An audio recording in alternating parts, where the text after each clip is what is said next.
Good morning. Yan, nag-aalmusal kami dito sa aming bahay, mag-asawa at maaga kami nagising at maaga maghahanap buhay. Sila, ako rin dito sa tindahan ko. Maaga magbukas kasi hindi ako masyado nakatulog dahil sa lalamunan ko sumasakit. Kaya ng aking asawa kumakain, nilagang itlog. Ayan o. So, parang sarap na sarap siya kumain sa nilagang itlog. Maganda pong nilagang itlog sa umaga. Yan, may tira kami ulam, sinigang na bangus. Yan. Bangus po yan. At ito yung sa akin, adobong kangkong. Yan po. Yan, mga bossing. At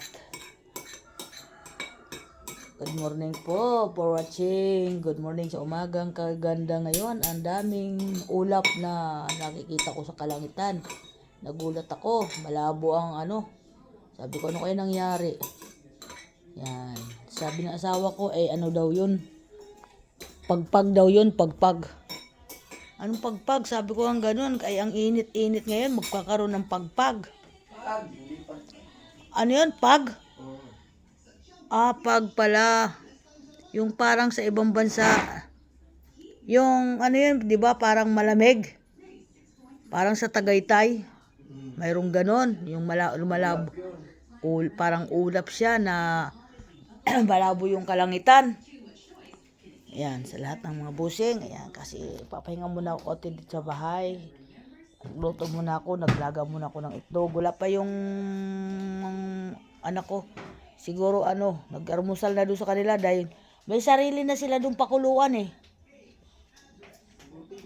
Ayan, bumili sila ng pakuluan at para daw din na nilidisturbo sa akin para sa umaga na magpapakulo sila tubig, magkakape. Kaya ayan.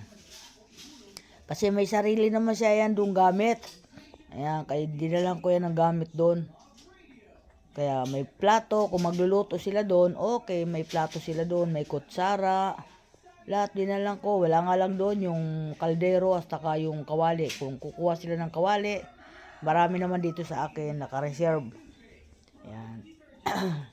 Yan yung aking gamit dito, nakaabang lang para magluto sila kung gusto nila. Kung sasabi nila, ayaw nila na makadisturbo, di yan, pwede magluto dahil marami naman ako dito paglulutuan. May kalan ako na nandito sa akin. Dalawa, ilan ang kalan ko dito? 3.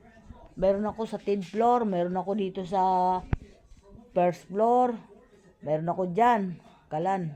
Kasi kung magluluto ako doon sa taas, pwede ako magluto, kumpleto ako doon. May lababo ako doon, may mga pinggan din, may kutsara. Kung anong gusto ko gamitin, meron ako doon.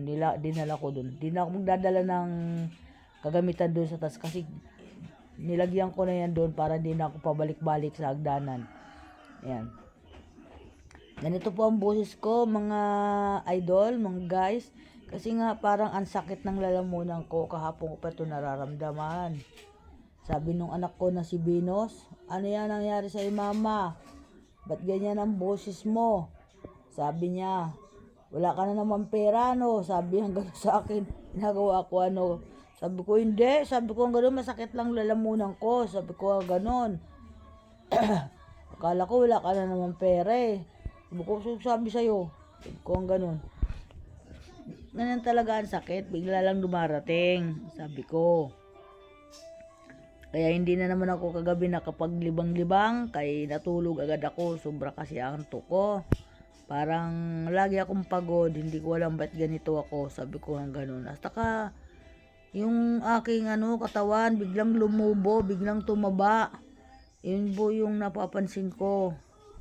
Bigla pa akong tumataba. Sabi ko gano'n, hindi naman ako lagi kumakain. Ewan ko kung sa gamot ba ito o ano. Sabi ko gano'n. Tumaba ganito ang mukha ko. Mataba ang mukha ko, mataba yung katawan ko, tumaba. Taka minsan namamanas ako, gano'n. Sana naman huwag mangyari yung iniisip ko. Malakas naman ako, malakas po. kaya ko pa na maglakad na malayo. Nakakapaglakad naman ako. Kaya pasensya na po sa mga idol kung hindi ako masyado nakakagawa ng libangan kasi dahil sa aking kalusugan na minsan. Ganyan po talaga ang tumatanda, ang senior. Minsan paiba-iba ang kanyang katawan kay sarili, naiiba. Kaya ayan. Good morning everyone sa lahat ng mga bossing, lahat ng mga follower. Ingat po kayo, ingat po tayo lahat. Thank you. Maraming salamat. Bye-bye.